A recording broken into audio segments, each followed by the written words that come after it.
Pratama Vinyasa Krama. They also perform the rituals, temple rituals.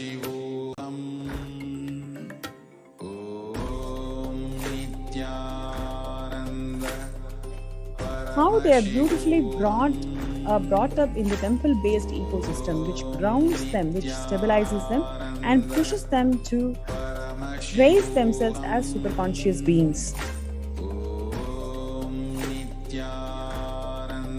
Yes, you can see how all of them are involved in this temple rituals. They learn how to do alankaram to deities, how to do procession for deities, how to celebrate deities and live the life of superconsciousness.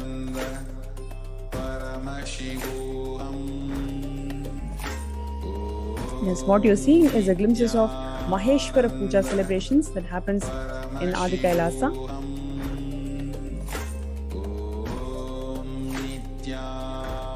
Yes.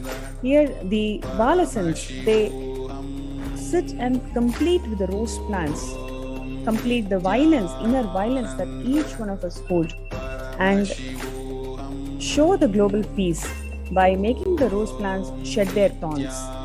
It is a beautiful science that the Supreme Pontiff of Hinduism has revived and which the Balasans of Nithyananda Gurukul are living.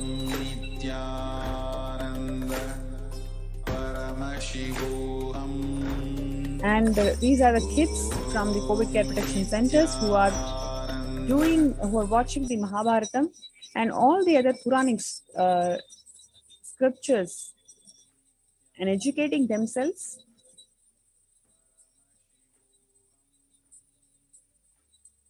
They also perform yoga.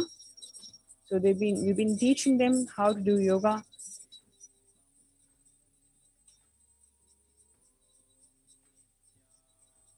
Yes, glimpses of kids performing yoga.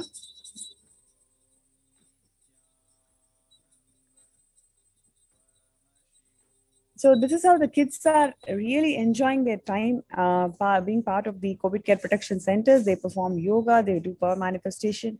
They learn the sacred truths that Swamiji has shared with the world and strengthen their powerful cognitions.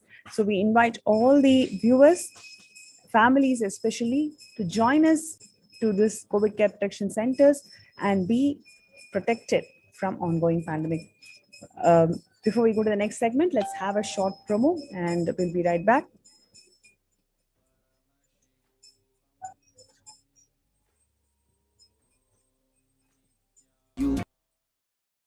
Direct spiritual support and we make sure you become wealthy.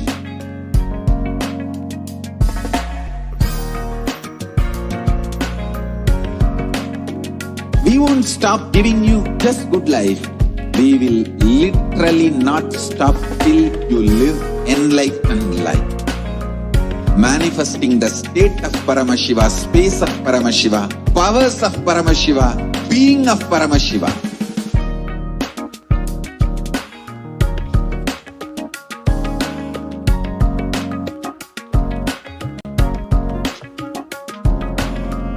Whole world should become e-Kailashians. I want the whole world to know Hindus have something great to contribute to the world.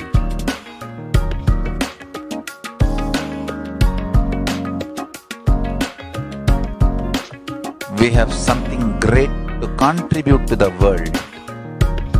Let us do that.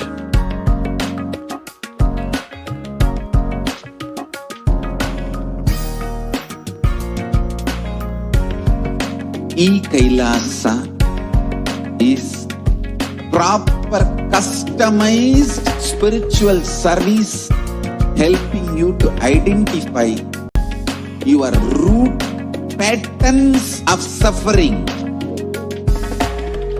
We have perfected the science of helping every individual from every cultural, religious, nationality background.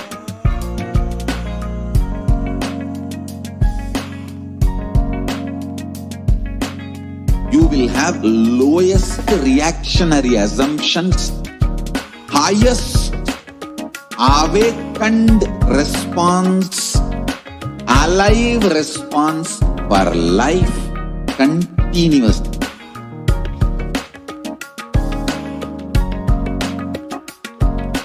E-Kailasa is enlightenment ecosystem, literally enlightenment itself in your own home, wherever you are.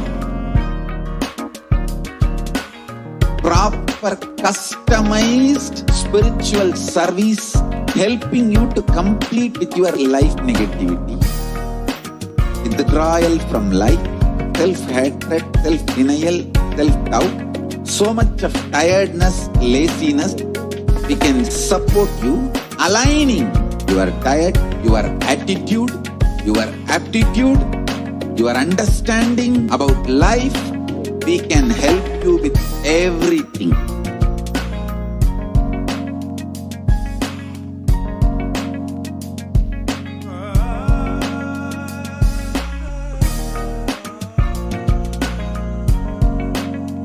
If you are interested in enlightenment, we will immediately bring this to you. If you are not interested, we will explain the whole science, inspire you and make you interested in enlightenment time. We need to cater this enlightenment science to the whole world wherever they are, because enlightenment is the birthright of all human beings. Kailasa is responsible to provide that to all human beings.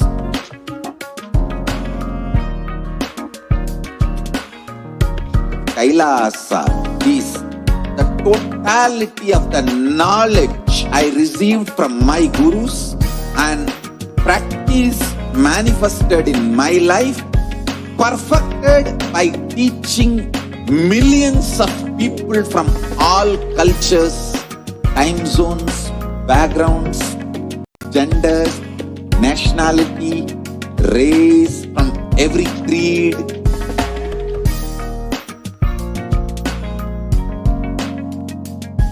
So this absolutely perfected knowledge available to you, served to you in your home, without even you moving out of your couch, free of cost.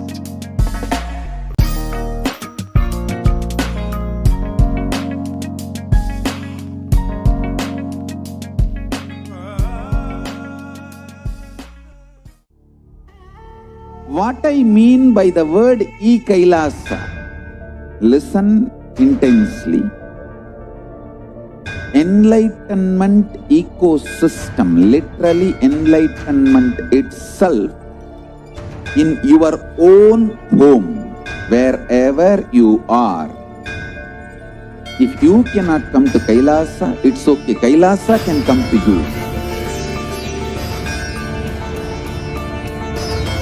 Kailasa coming to you is E-Kailasa.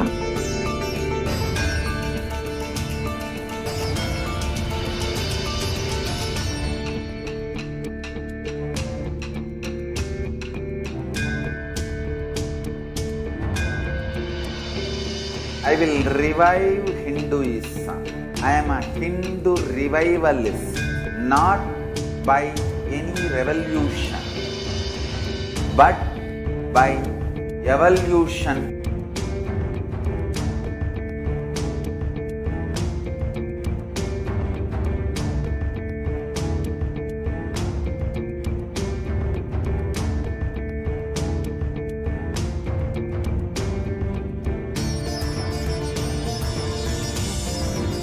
And setting model communities.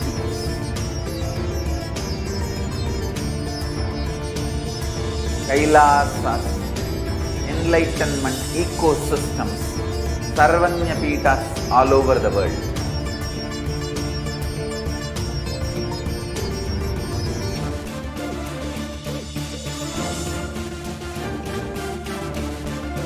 All powerful cognition, knowledge Only when you live, power manifestation and possibilities manifestation happens. It's a fundamental truth.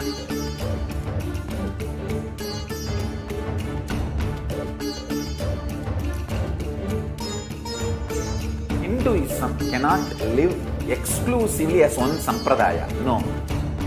All sampradayas of Hinduism is an ecosystem.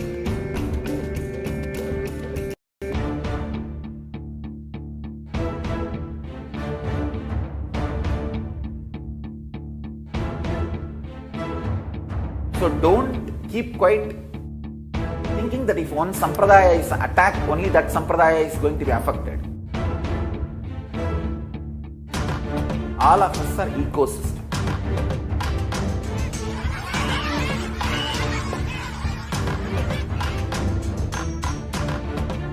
I invite all of you to get involved and enjoy Hinduism by the principle of Dharmo Rakshati Rakshitaha. When you protect Dharma, Dharma protects you. We will make the whole planet flourish spiritually. The spiritual prosperity will happen to the whole planet. We all have to coexist together.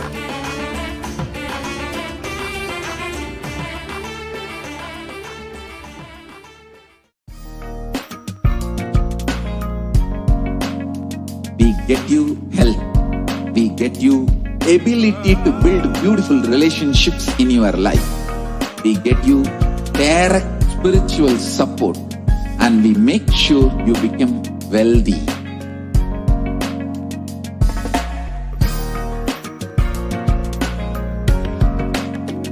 We won't stop giving you just good life.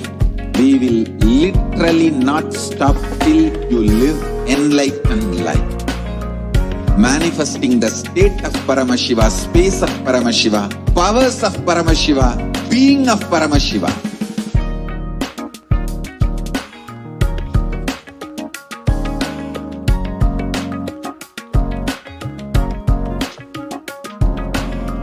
Whole world should become Kailashians. I want the whole world to know Hindus have something great to contribute to the world.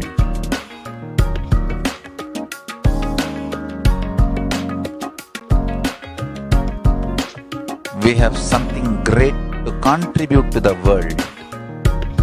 Let us do that.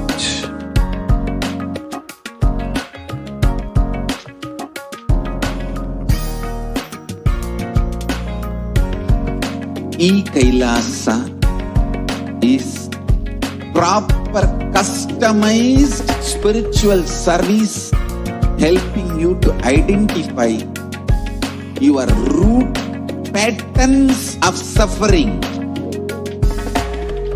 We have perfected the science of helping every individual from every cultural, religious, nationality background.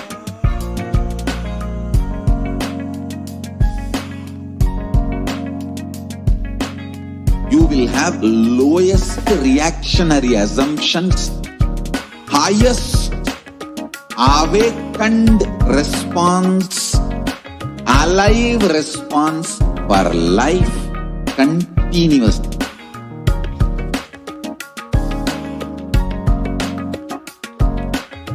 Kailasa is enlightenment ecosystem, literally enlightenment itself in your own home, wherever you are. Proper customized spiritual service helping you to complete with your life negativity, withdrawal from life, self-hatred, self-denial, self-doubt, so much of tiredness, laziness. We can support you aligning your diet, your attitude, your aptitude, your understanding about life. We can help you with everything.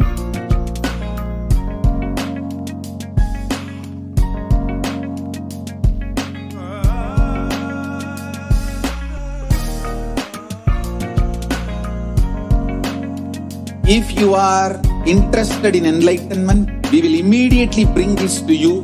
If you are not interested, we will explain the whole science, inspire you and make you interested in enlightenment time.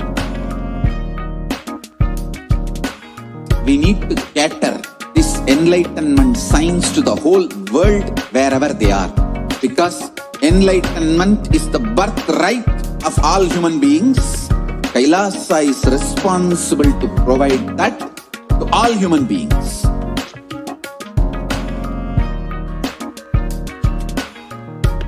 Kailasa is the totality of the knowledge I received from my gurus and practice manifested in my life, perfected by teaching millions of people from all cultures, time zones, backgrounds, genders, nationality, race, from every creed.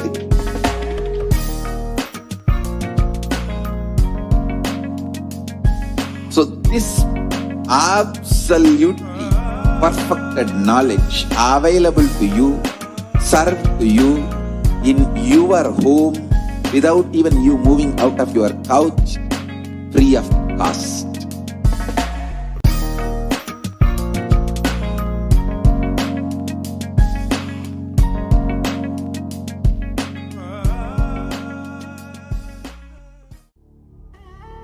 What I mean by the word e-Kailasa, listen intensely. Enlightenment ecosystem, literally enlightenment itself, in your own home, wherever you are. If you cannot come to Kailasa, it's okay. Kailasa can come to you. Kailasa coming to you is e-Kailasa.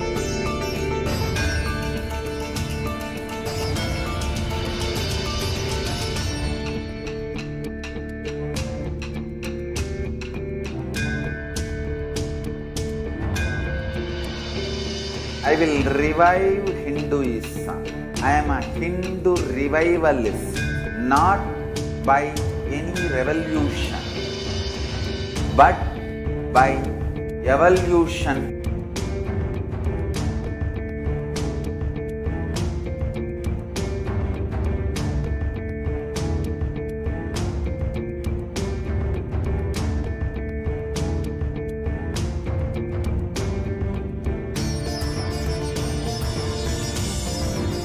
And setting model communities.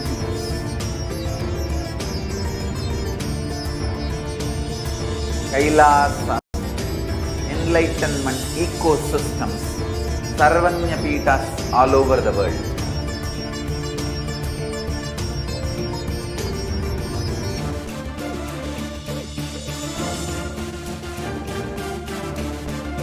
All powerful cognition, knowledge, only when you live, power manifestation and possibilities manifestation happens. This is a fundamental truth.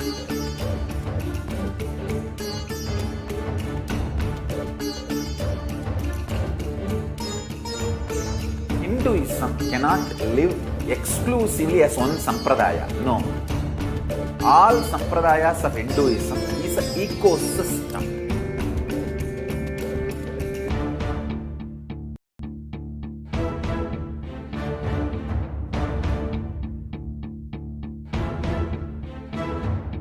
So don't keep quiet thinking that if one sampradaya is attacked, only that sampradaya is going to be affected. All of us are ecosystem.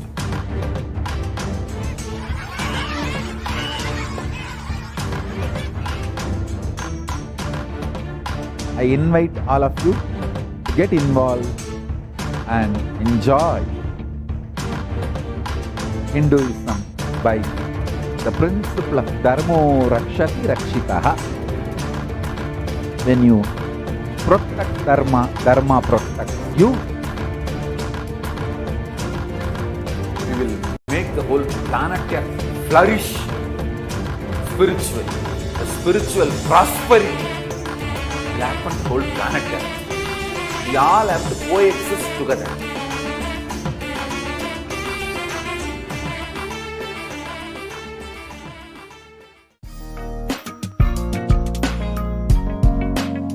We get you health. We get you ability to build beautiful relationships in your life.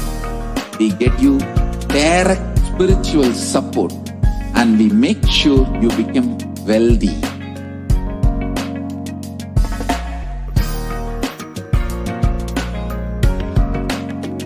We won't stop giving you just good life. We will literally not stop till you live enlightened life. Manifesting the state of Paramashiva, space of Paramashiva, powers of Paramashiva, being of Paramashiva.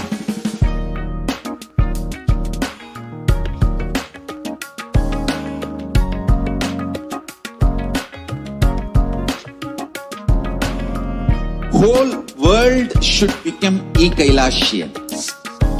I want the whole world to know Hindus have something great to contribute to the world.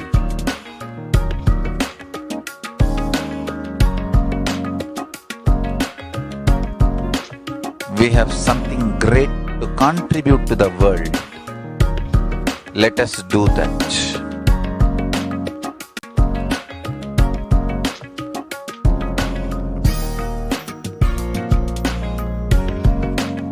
Kailasa is proper customized spiritual service, helping you to identify your root patterns of suffering.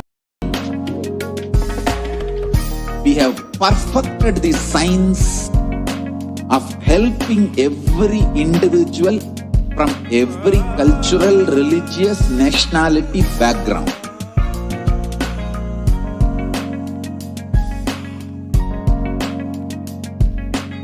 You will have lowest reactionary assumptions, highest awakened response, alive response for life continuously.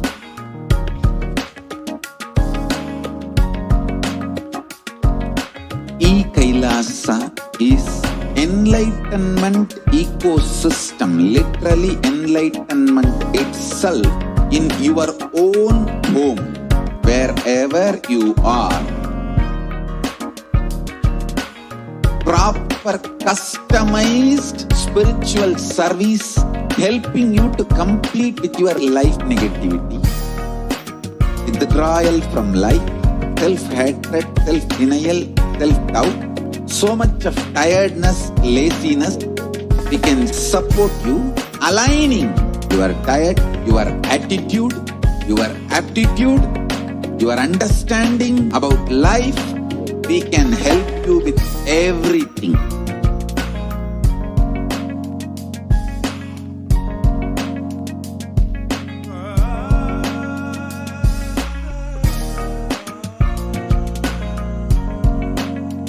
If you are interested in enlightenment, we will immediately bring this to you.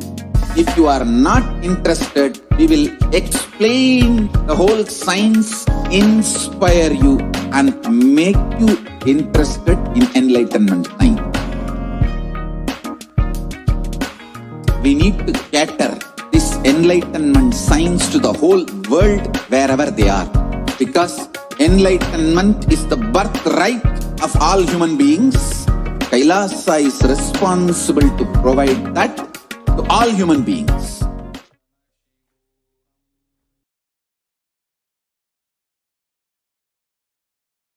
Nithyananda. Welcome to all of the viewers who are joining in this next segment in the continued series that we have been presenting on the persecution against the Supreme Pontiff of Hinduism. Now, for the last couple of days, for almost 1 week, we have been literally celebrating across Kailasa, Kailashians across the world, how the UN has recognized the persecution against the Supreme Pontiff of Hinduism.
Nithyananda, welcome back. Sorry for the technical difficulties.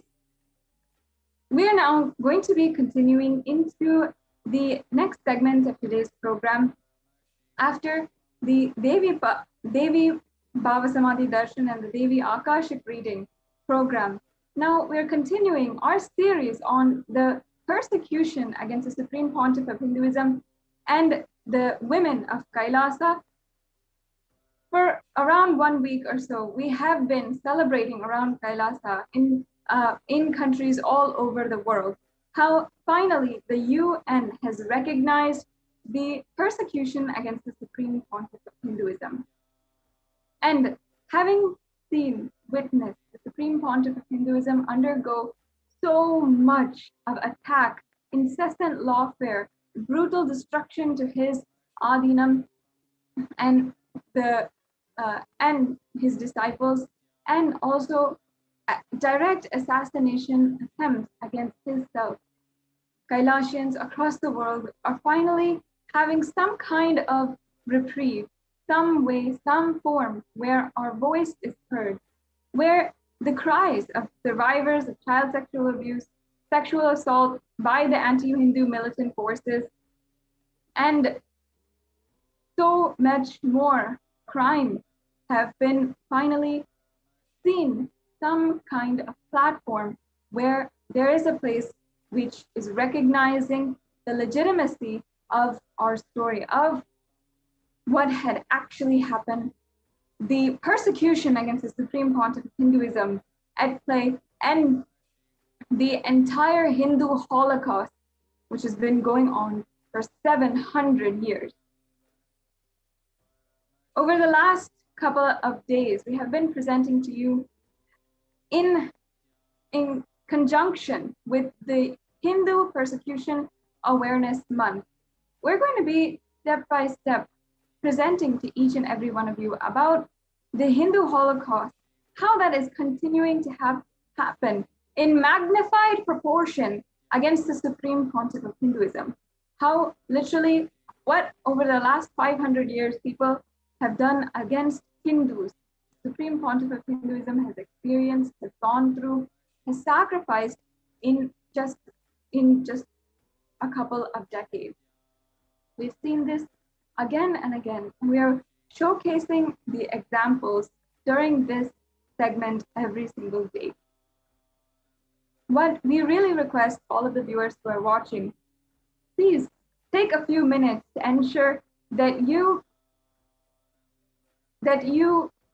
see the UN report where the Human Rights Commission of the UN has spoken and or at least has recognized the persecution of the Supreme Pontiff of Hinduism, and among a list of persecuted communities and their reports on their respective persecutions and the crimes done against them. Kailasa is listed amongst them. Officially, Human Rights Commission of the United Nations has recognized the persecution against the Supreme Pontiff of Hinduism. And now we request all of the Hindus who are joining across the world, all of the practicing Hindus, the curious Hindus, sympathizing people who want to be Hindu, every single one of you who in some way or form associate yourself with Hinduism and start identifying yourself in some way or form to Hinduism, even if it's just a concept at this time, not just sacred sentiments or religious belief that you really appreciate. We ask and request your time to share this link where the UN has recognized Kailasa, recognized the persecution against the Supreme Pontiff of Hinduism, and share this with as many Hindus as possible, with as many people as possible, and ensure that at least on this platform that we have received, we have gotten, let's make sure that every single person knows. Now today, in continuation with our series on the Hindu Holocaust and the persecution against the Supreme Pontiff of Hinduism and the revival of Kailasa, we are presenting one of the tactics and brutal persecution used and most well known if you recall the Hindu Holocaust. If any Hindu recalls what has happened against Hindus, we first remember the destruction that was pursued and ensued against the temple ecosystem and the Adina. This very tactic was the first brutal attack against Hindus and the Hindu civilization by the Mughal invaders in more than 700 years ago. And since that time, more than 100 million temples across all of the nations that were at one point Hindu have been absolutely destroyed and lost. The temples that we see today, the temples that we revere, worship, and the ecosystems surrounding those temples, such as in Madurai, in Arunachala, in Kanchipuram, in so many different places across India, and in all of the Hindu nations that were at one point Hindu, in all of these nations, just what we see today, the temples that we have are not even a handful of what has been destroyed by the invaders 700 years ago. And since that time until now, continuously, the destruction of temples has continued. Even until today, Hindus do not have the sovereignty, even the right over the temple ecosystems, where the funds are coming and where the donations that are coming for the temples, how that is being used, how temple priests should be treated and paid, and how they should be housed, how the rituals should be conducted. All of this is literally destroyed by the anti-Hindu militant forces. And continuously the same tactic of grabbing the temples, hundreds of millions of dollars, billions of dollars even, has literally been looted from the temples and the temple treasuries of the Hindu civilization. And it is from the destruction of temples that literally the entire Hindu Holocaust has started. And until today, even in the persecution, the decades-long persecution against the Supreme Pontiff of Hinduism, we have seen this again and again.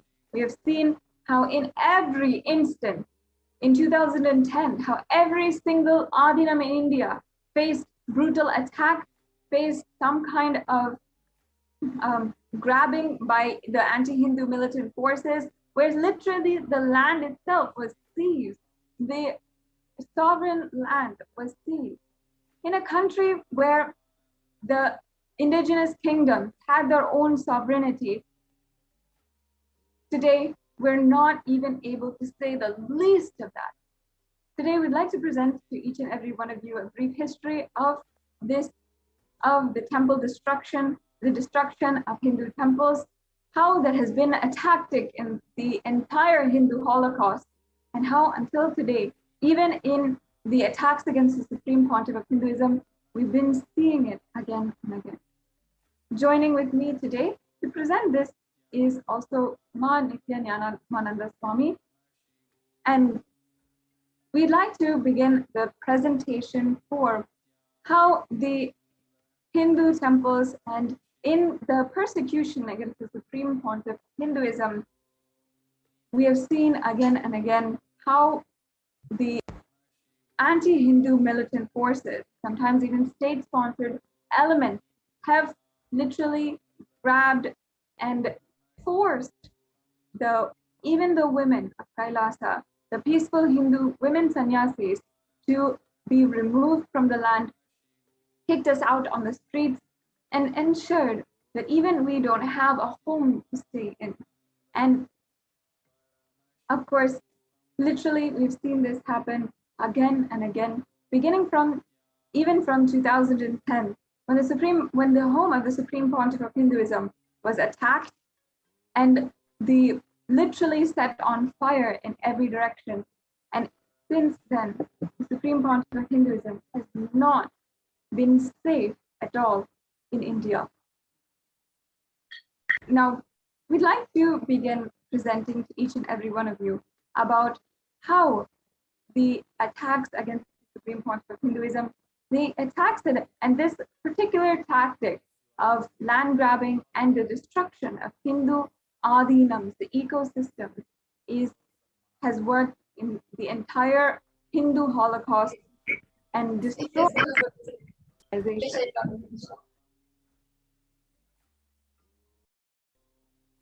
Yes, thank you, Sadashupri. As we are observing the Hindu Holocaust Awareness Month, the month of July 2021, we would like to present to you how the various enlightenment ecosystems of Kailasa have been destroyed and are continuing to be destroyed by the anti-Hindu militants. And one of the first ecosystems that we would like to present to you is from the very birthplace of the Supreme Pontiff of Hinduism, the attacks on the ancient Adinams, the enlightenment place of the Supreme Pontiff of Hinduism, which is the Parashakti, the sacred hillock. Just to give a little background about the sacredness of this place, it is the first enlightenment experience place. In 1989, this sacred hillock was where His Divine Holiness Bhagavan Nithyananda Paramashivam had his first enlightenment experience. It was a full moon day, Paurnami, where the Supreme Pontiff of Hinduism had the profound realization of his own self in everything. He was, as a Supreme Pontiff, was around 12 years old at that time. And here we are going to watch a short video where the Supreme Pontiff himself narrates the experience, the first enlightenment experience in that very same place. Let's take a look at this video.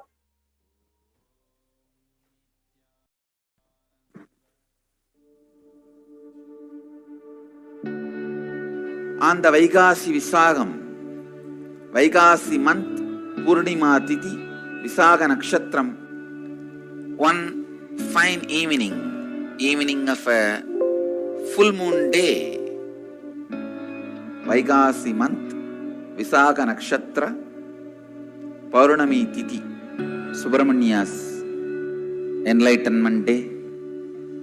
As per the tradition, he appeared from the third eye of Mahadeva. When I completed 11 and aging into 12, no school at that time usually, this May, June, no school. So usually this summer time I will go and sit in the temple or the hill. Around 4:30 to 6:30, maybe you can say this is the Sandhya time.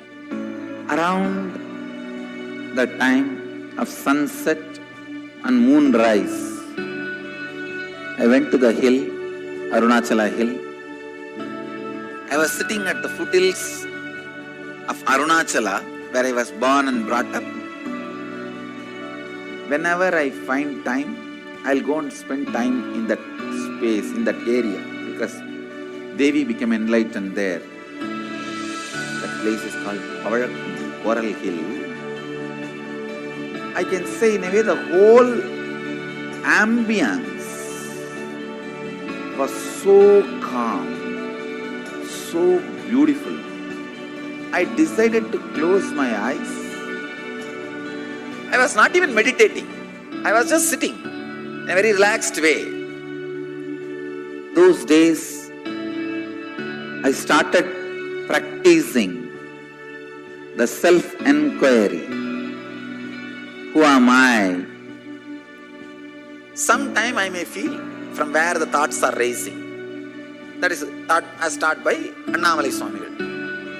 An enlightened being, enlightened master, who is a disciple of great incarnation, Ramana Maharshi. Once I closed the eyes, the intensity of my yearning started taking over me. I just felt, what is it I am seeking? Who is that me who is seeking? Who is that me that is deeply discontented about anything I see, hear? Who is that who is deeply discontented even about my own existence? Suddenly, one moment, something happened. Like I'm being sucked inside, pulled inside. Suddenly something opened in me. Something broke inside this Anandaganda area. Literally opened. The first thing happened is that idea inside and outside broke. Means now I know who is the experiencer. Life, alive, being present in everything, experiencing. The first experience is that I was able to see everything around me, above me. I started seeing the whole 360 degree. I could see literally all the sides. 360 degree this side and 360 degree this side. 10 direction. Above and below, side, everything I could see without turning my head, without opening my eyes. my eyes was closed, I realized not only I was able to see, I was able to feel, experience how much I am alive inside my skin, the same frequency, the same depth. I was feeling I am alive outside my skin, everything, in everything. That whole 360 degree is me. The skin of the stone on rock on which I was sitting and the skin of this body both carry me equally. In both I exist equally. The trees next to me, the temple near me, the hillock around me, the sky above me, and the moon, sun which was setting, moon which was rising. I felt I am alive in everything around me. The whole Arunachala hill, all the plants, bush, shrubs,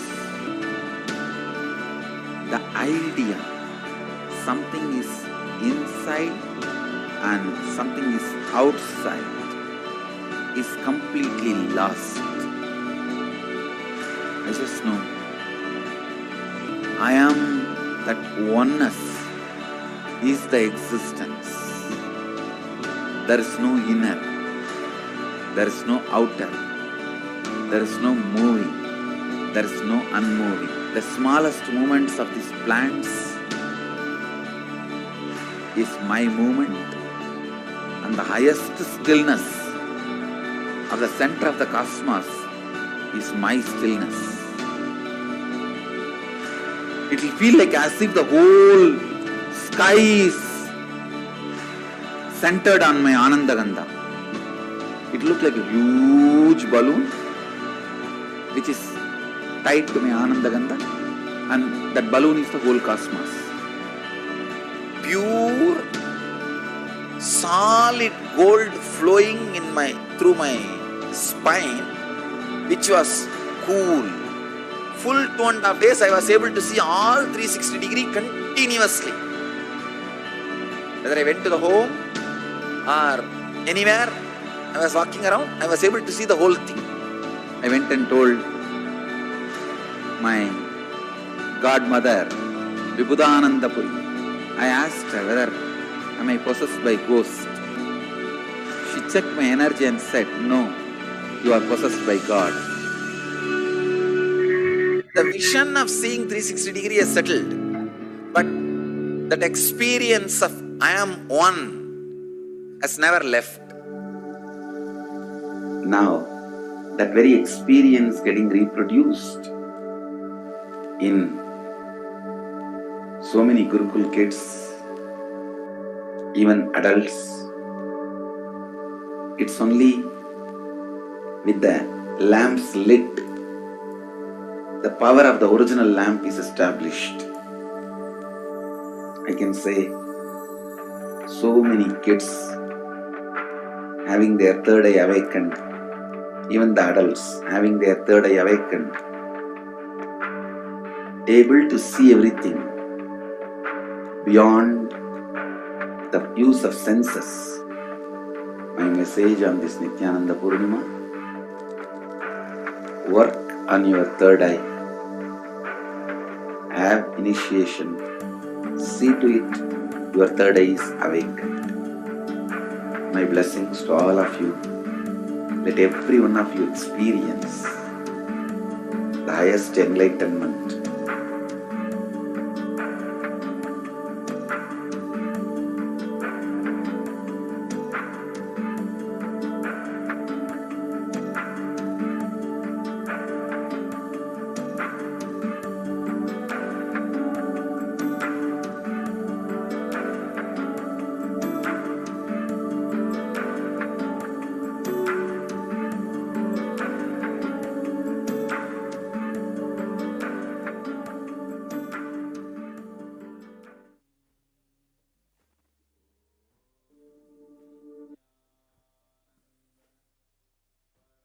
Yes. We Yes. Good. how sacred this hillock, Parakundu, the first enlightenment experience of the Supreme Pontiff of Hinduism. Parakundu is the place where the sacred mother, Devi Parashakti herself did the penance, realized herself as a complete synthesis of the male and female energies, became revered by the ASMT community deity called Ardhanarishwara. Yes, Masada Shaprima, you wanted to share something? Yes, yes. So, Parashakti is a place where the cosmic mother did penance, realized herself as a complete synthesis of male and female energy, and became revered by the ASMT community as the deity led by Ardhanarishwara. Sorry, continuing on.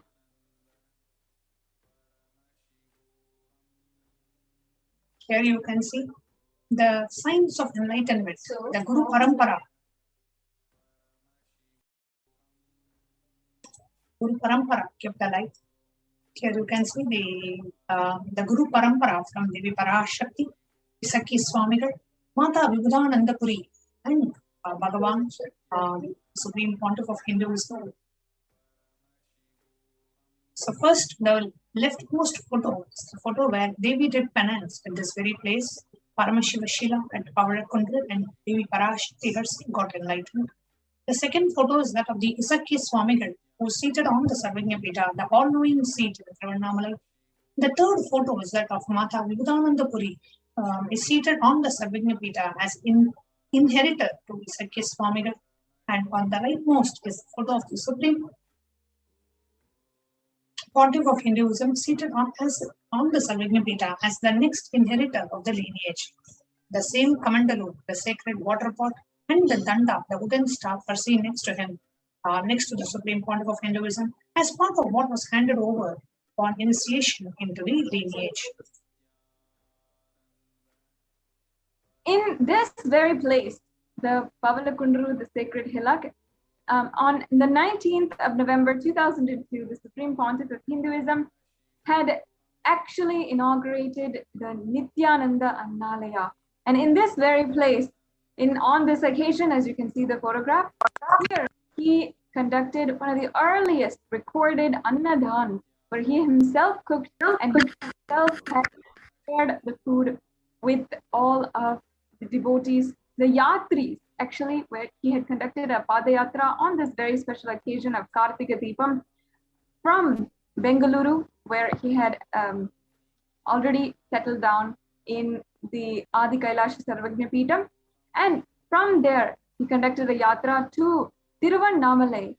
And this beautiful program he conducted, and this place is where the ever-burning stoves of the Nithyananda Annalaya, continuously serving food, free food, had started on this very day in 19 November 2002. And at least this is the earliest recorded time function where the Supreme Pontiff of Hinduism had literally cooked the food and served. And this is a beautiful, beautiful presentation where we can see literally how the Supreme Pontiff of Hinduism had cultivated the beautiful Hindu culture, serving and cooking, serving and sharing food with others, sharing the sacred sentiments in this enlightenment ecosystem, in the very place where Devi herself became enlightened.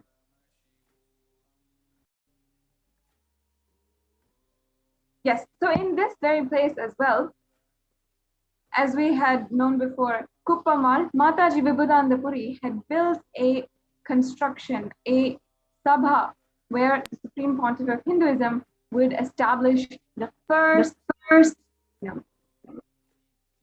And in the building where the Supreme Pontiff of Hinduism is serving food in these pictures, that is the sabha, which Kuppamal or Mataji Vibhudananda Puri had constructed in around 1988, in around that time.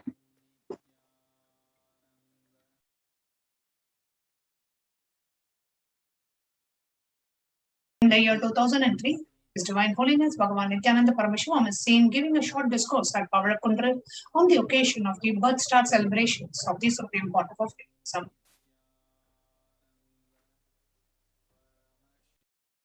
And here you can see the multifarious events that have happened. In 2006, the community created a humble roof for the spiritual and social activities such as Annadan, yoga, meditation, puja, and spiritual discourses at Pavlakundur. And you can see some of the examples where Swamiji is literally pioneering, literally spearheading the activities, the spiritual services of the Adinam in Pavlakundur. And after this, all of the sannyasis followed and ensured that the activities that he started would not cease.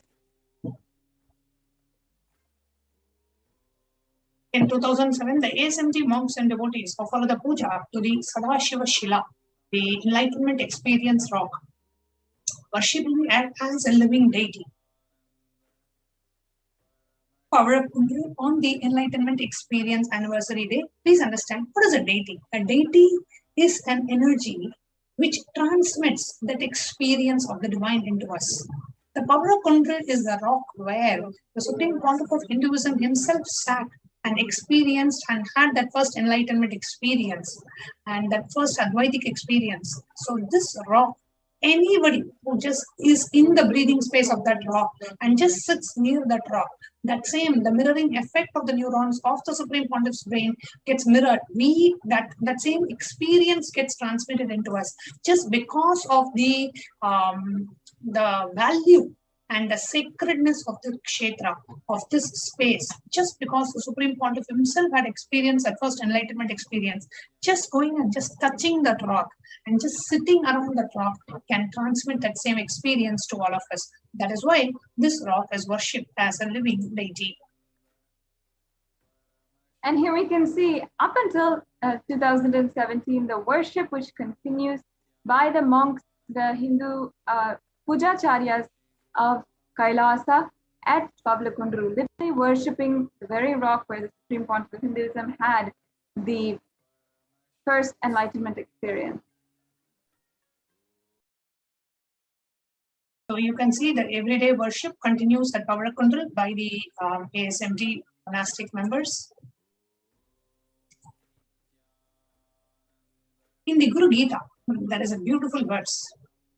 Gurareva jagat sarvam brahma vishnu shivatmakam gurof parataram nasti tasmat sampujayet gurum. Indeed, the Guru is the whole universe consisting of Brahma, Vishnu and Shiva. There is nothing higher than the Guru. Therefore, worship the Guru. The 80th verse of Guru Gita, where it says, the Guru himself is the whole universe. There is nothing higher than the Guru. Therefore, worship the Guru. And now, we are going to see how the anti-Hindu elements planned a conspiracy and a brutal attack on this sacred enlightenment ecosystem. Let's take a look. This short clip.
So we saw how the monastic members were kicked out of the very same place where near the Paramakundru, where the monastic members were kicked out of the enlightenment ecosystem from where they were offering the puja, the worship services, the healing services, the annada.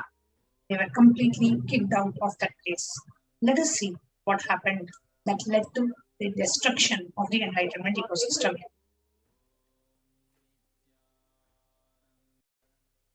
The first attack in 2017, which was an intimidation.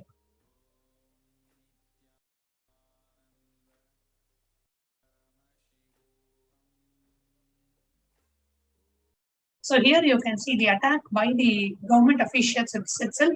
They first come and visit the place, attack. So the first they came to intimidate, and then on the 5th of February 2017, they started the attack. They started attacking the monastic members. And on the 3rd June 2017, continued with the third attack.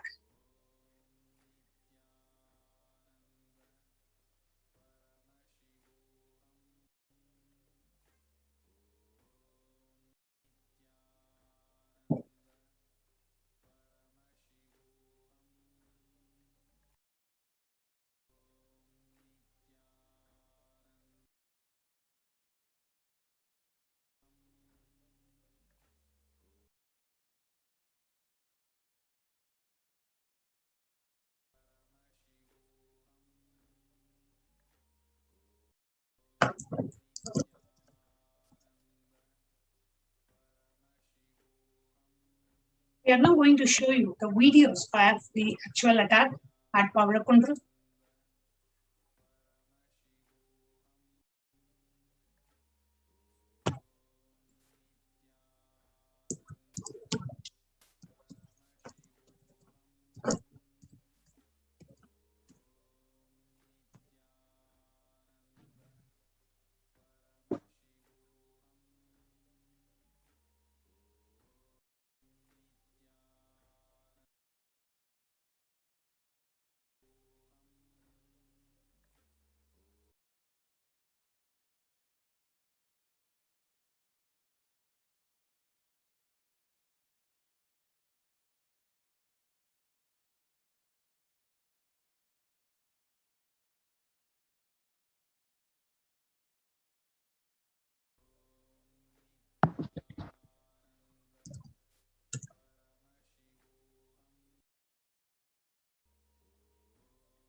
Paramashivoham.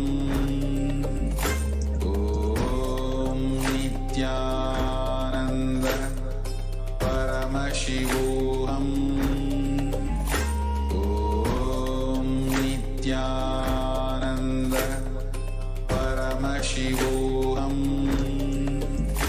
Om Nithyananda Paramashivoham. Om Nithyananda Paramashivoham. Om Nithyananda Paramashivoham. Om Nithyananda.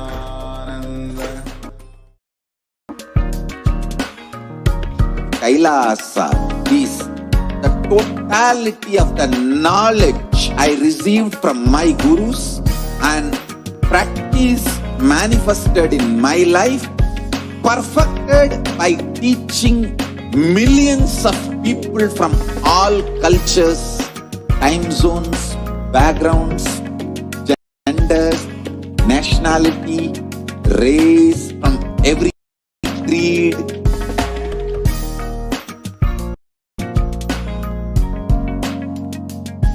So this absolutely perfected knowledge available to you, served to you in your home without even you moving out of your couch, free of cost.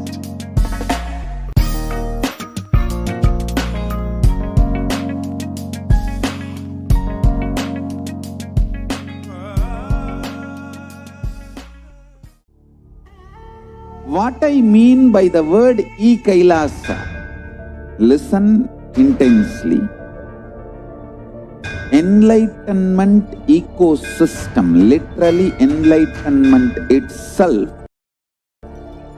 in your own home, wherever you are. If you cannot come to Kailasa, it's okay. Kailasa can come to you.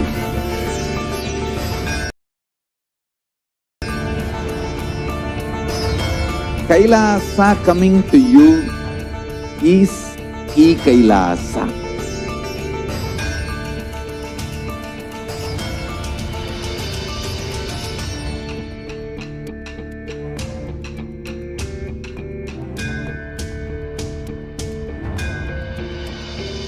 I will revive Hinduism. I am a Hindu revivalist, not by any revolution, but by evolution.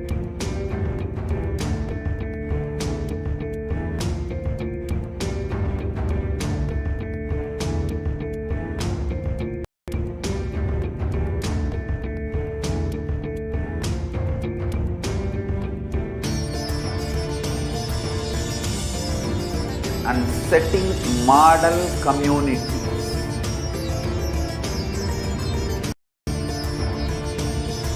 Kailasas, enlightenment ecosystems, Sarvanya Pitas all over the world.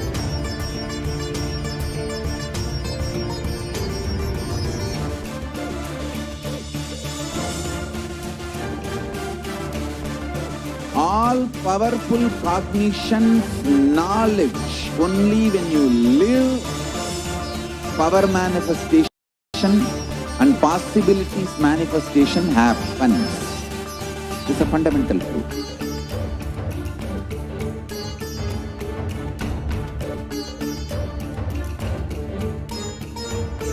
Hinduism cannot live exclusively as one sampradaya. No. All sampradayas of Hinduism is an ecosystem.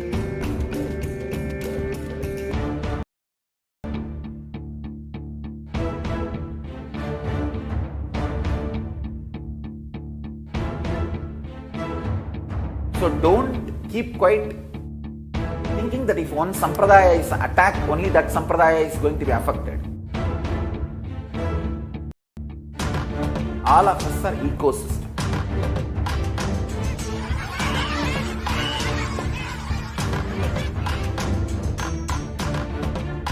I invite all of you to get involved and enjoy Hinduism by the principle of Dharmo Rakshati Rakshitaha. When you protect Dharma, Dharma protects you.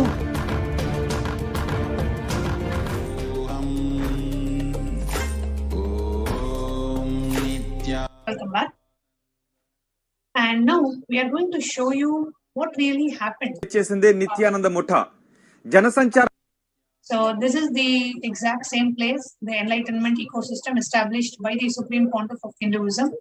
And you can see our monastic members setting up the temple and offering the puja.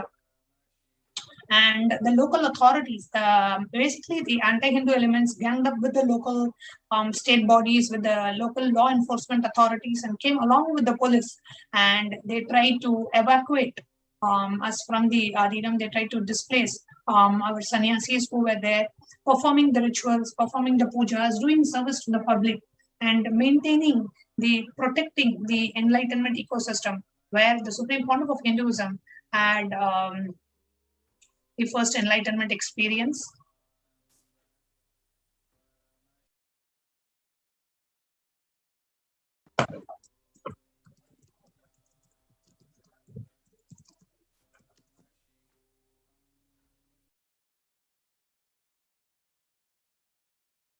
And this is where the law enforcement authorities came, and they completely demolished the Adinam that we had set up there, the enlightenment ecosystem, threw the deities out on the road, completely demolished the Adinam.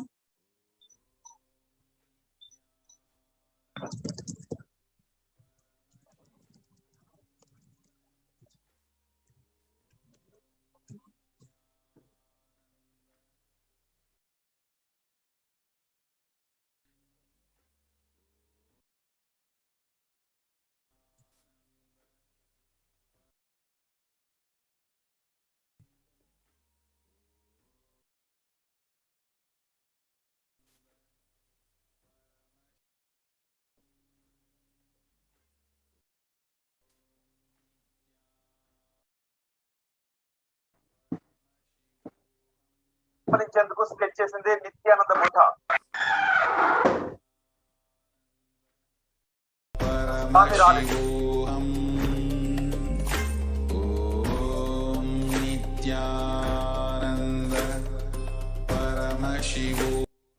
Yes. So here you can see how the anti-Hindu elements came and they barged in. They came in along with the government authorities and the local police, and they tried to completely destroy and demolish. It was just a small thatched hut and doing service to the public. And here you can see how the monastic members are being handled. They are being dragged and the deities are being thrown out. It is just a simple thatched hut where the disciples of the Supreme Pontiff of Hinduism are sitting there and doing some seva. The sannyasis are brutally manhandled and treated like some criminals and thugs and terrorists, and the deities are being thrown out. Here you can see the deity, the living deity of the Supreme Pontiff of Hinduism, the Atmamurti.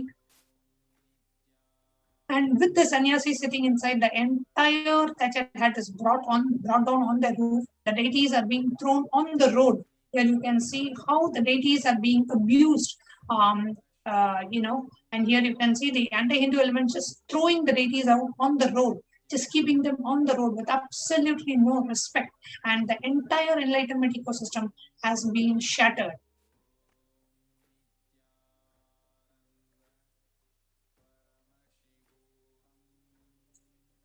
You can see. Not only that, but we can see also the blatant broadcasted and violence against women in the footage that we are seeing here. How the anti-Hindu militant forces have no problem at all in brutally assaulting, harassing, and sexually abusing the women sannyasis who are sitting here.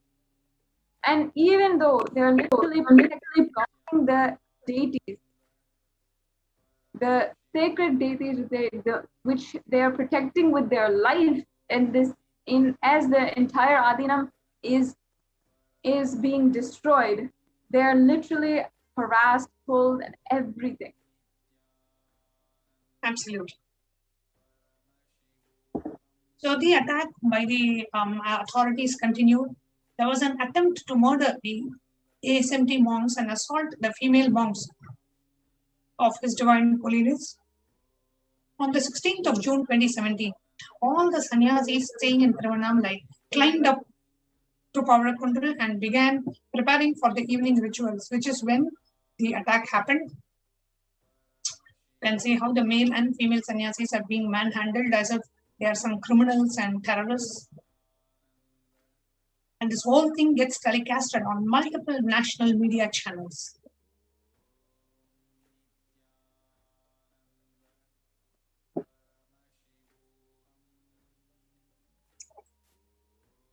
Here you can see the sacred religious places of worship of the ASMT community being destroyed by the caste supremacists, atheist terrorists, and the communist terrorist forces.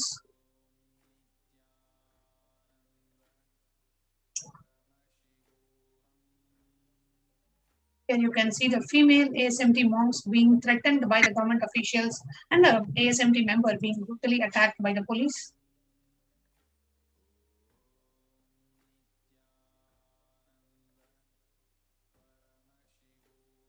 The female ASMT monks and deities being abused by the police, the caste supremacists, atheist terrorists, and the communist forces. And on the middle, you can see the ASMT monk facing inhumane treatment by the police, and the media houses misrepresenting the ASMT monks as criminals.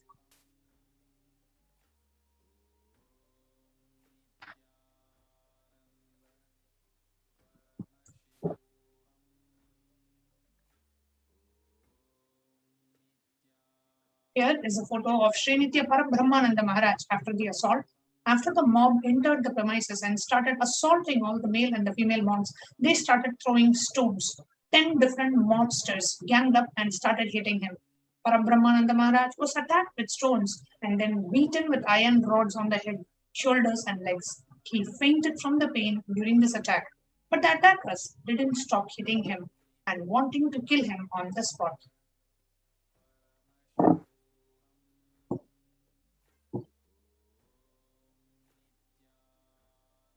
The attack continued.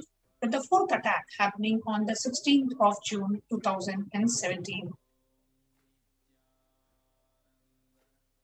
A group of sannyasis were at the Paramakundru in Tiruvannamalai offering the puja, the ritualistic worship to the Sadashiva Shila. The district collector, without any prior notice, executed a planned attack with a clear intention to vacate us. He came with the police, the caste supremacist, atheist terrorists, and the communist terrorist forces and destroyed and pulled down the huts of the monks, manhandled them, physically injured them like beasts, and finally illegally arrested them for no reason.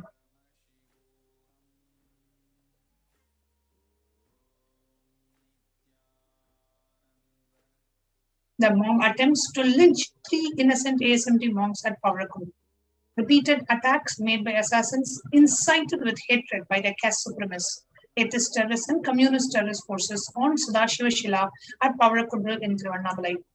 On the 16th of June 2007, a mob of 80 plus persons attempted murder on 3 innocent sannyasis who were taking care of the Sadashiva Shila, rock worshipped as a living deity at Paramakundru. This mob was sent to drive them away. The reason being the monks resisted the false accusations and the claims made by the police and the revenue officers. The ASMT monks saw their leaders, Veerabhadran and Karuppu talking and interacting with officials in a casual way. The attack was well planned by the Tamil Nadu state government to take the illegal possession of the sacred land.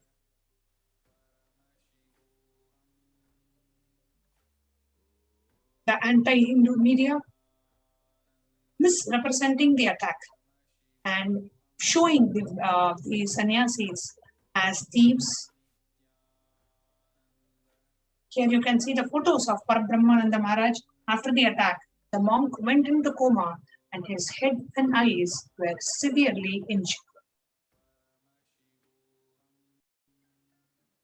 But the attack did not stop. The attack continued on the 22nd of June 2017, the 6th attack. On the 22nd of June 2017, without any reason, policemen dragged the monks and illegally arrested them. Without any reason, the policemen suddenly dragged the monks, illegally arrested them. 2 female monks were also amongst them. As per the law, a woman cannot be held in a police station after 6 p.m. Completely violating this rule, they had female sannyasis in the police station till much later in the night. The Hindu monks, Hindu rituals and sacred sentiments were treated in such preposterous ways, harassing and instilling fear in them to subjugate them.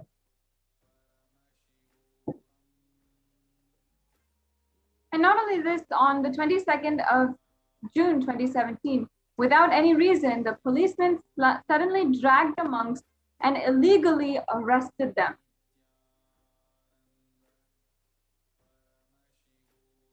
The relentless attacks continued till the 18th of May 2018. On 18th of May 2018, anti-Guru terrorists had literally abused the sacred Paramashiva Shila in Paramakundru, Tiruvannamalai, and they attempted to lynch the Kailasa members when they could not reach the Supreme Pontiff of Hinduism. They abused by throwing the footwear at the sacred Paramashiva Shila, and they even defiled Paramashiva Shila by urinating on it to mock, hurt, and literally defile, dehumanize every single Hindu, every single member of Kailasa, and destroy, stamp on the religious sentiments of all of us Kailasians. The attackers assaulted one ASMT community member who came to offer his puja during this time with stones and sharp weapons and criminally intimidated him, hurling life threats, deterring him from continuing worship. The aged caretaker lady who lives there was also attacked, suffering head injury inflicted by the assassins.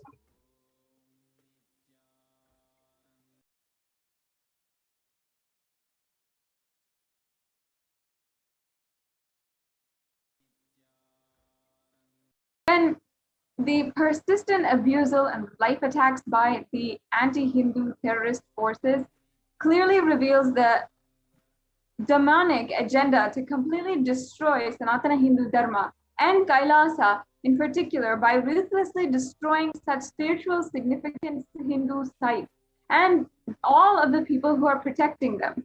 The attackers tore and pulled down the saffron robe, which was adorned on the Paramashiva Shila, and they literally brought it to the ground. They also unearthed the sacred Trishul or the trident and damaged it to the point of not being able to protect it, not being able to use it for ritualistic purposes.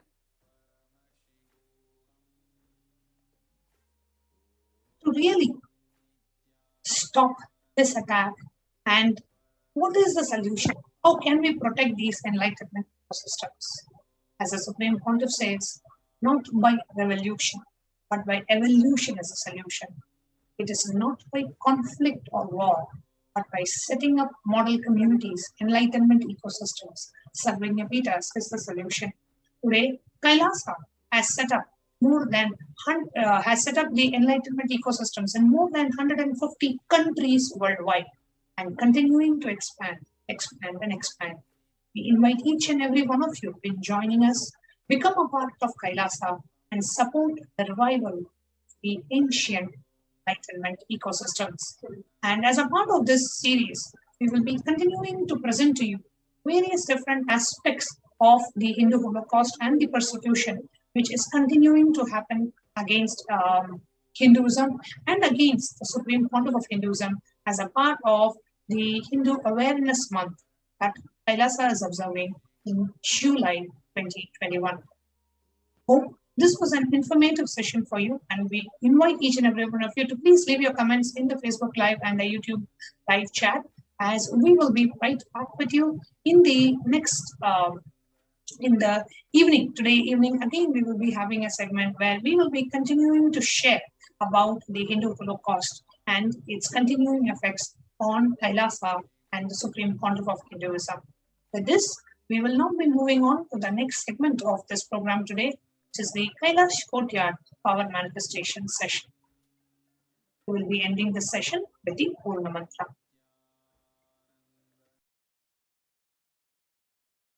Purnamada Purnamidam Purna Purnamudachyate Purnasya Purnamadaya Purnameva Vasishyate Om Shanti Shanti Shanti Hari Om Tat Sat Sarvam Bhagavat Shri Nithyananda Paramashiva Padukarpanamastu Om Nithyanandam.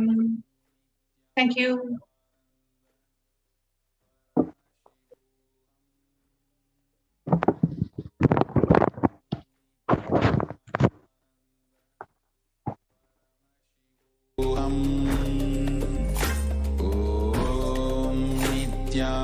Nithyananda Paramashivoham. Om Nithyananda Paramashivoham. Om Nithyananda Paramashivoham. Om Nithyananda Paramashivoham. Om Nithyananda Paramashivoham.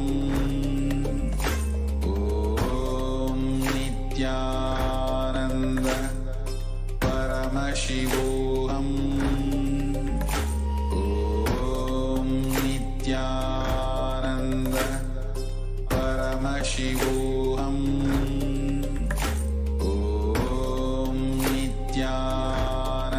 Nithyananda Paramashivoham.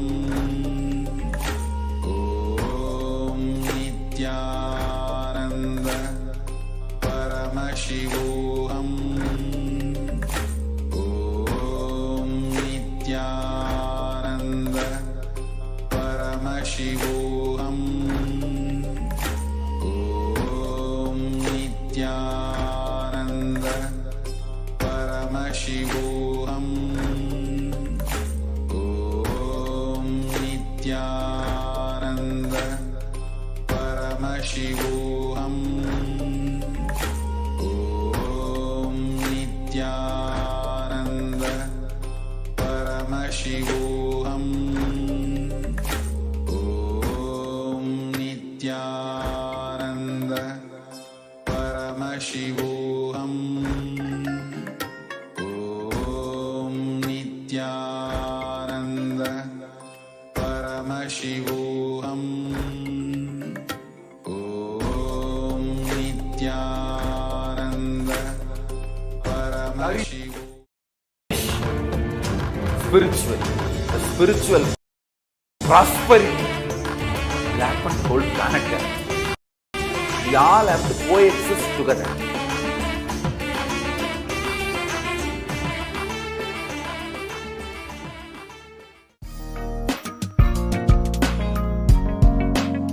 We get you health. We get you ability to build beautiful relationships in your life.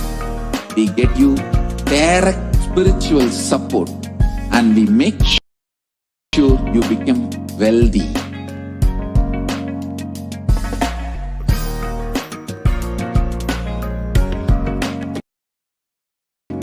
We won't stop giving you just good life.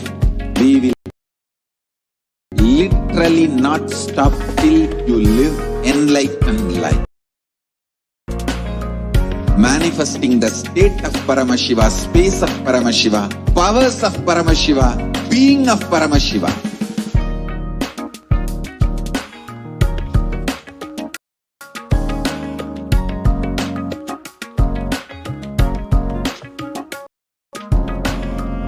Whole world should become Kailashians.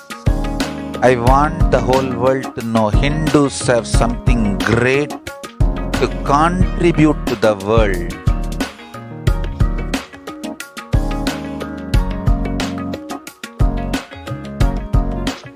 We have something great to contribute to the world.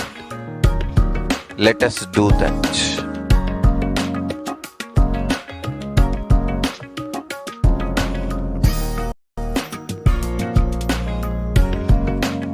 Kailasa is proper customized spiritual service helping you to identify your root patterns of suffering.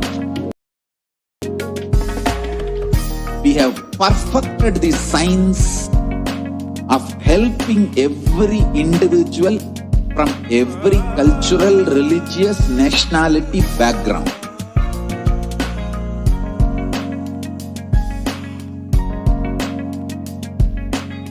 You will have lowest reactionary assumptions, highest awakened response, alive response for life continuously.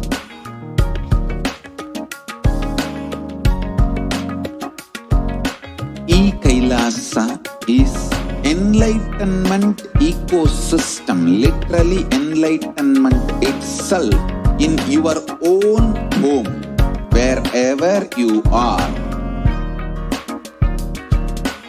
Proper customized spiritual service helping you to complete with your life negativity, withdrawal from life, self-hatred, self-denial, self-doubt, so much of tiredness, laziness. We can support you aligning your diet, your attitude, your aptitude, your understanding about life. We can help you with everything.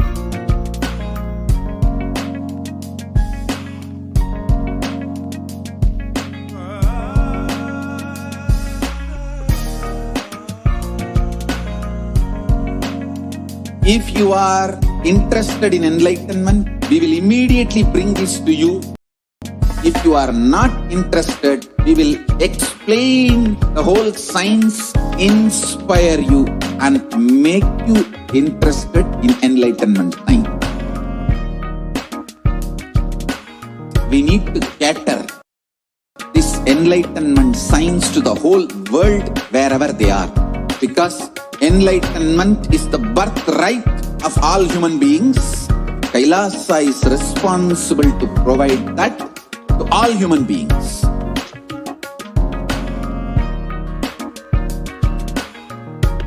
Kailasa is the totality of the knowledge I received from my gurus and practice manifested in my life, perfected by teaching millions of people from all cultures, time zones, backgrounds, genders, nationality, race, from every creed.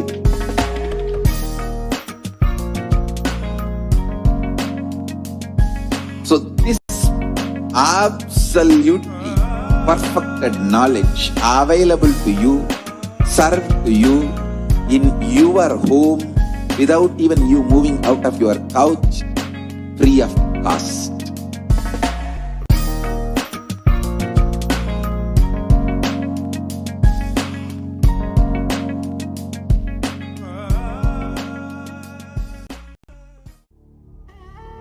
What I mean by the word e-Kailasa, listen intensely.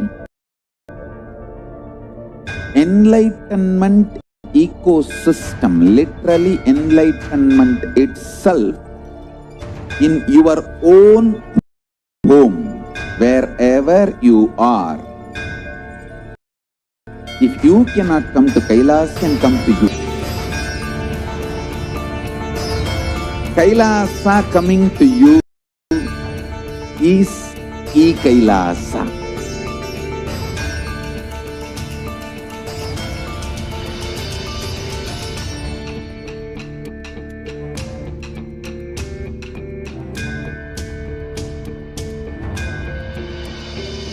I will revive Hinduism. I am a Hindu revivalist, not by any revolution, but by evolution.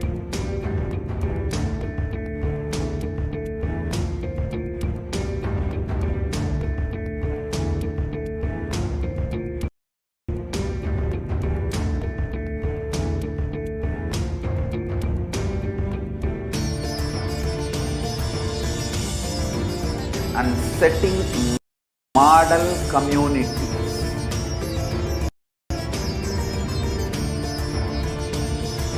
Kailasas.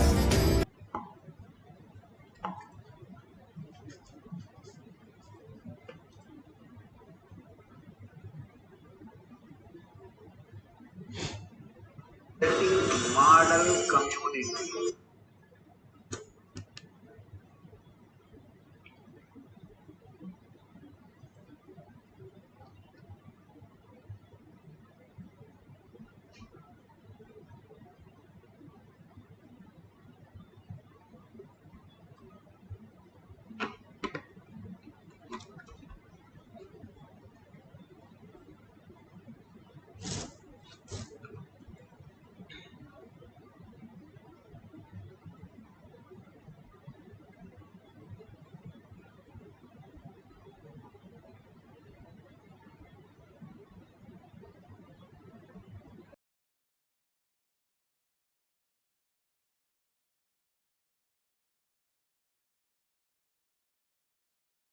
No photography, video, audio recording.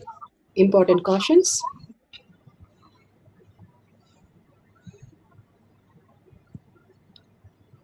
Please be aware of the important cautions.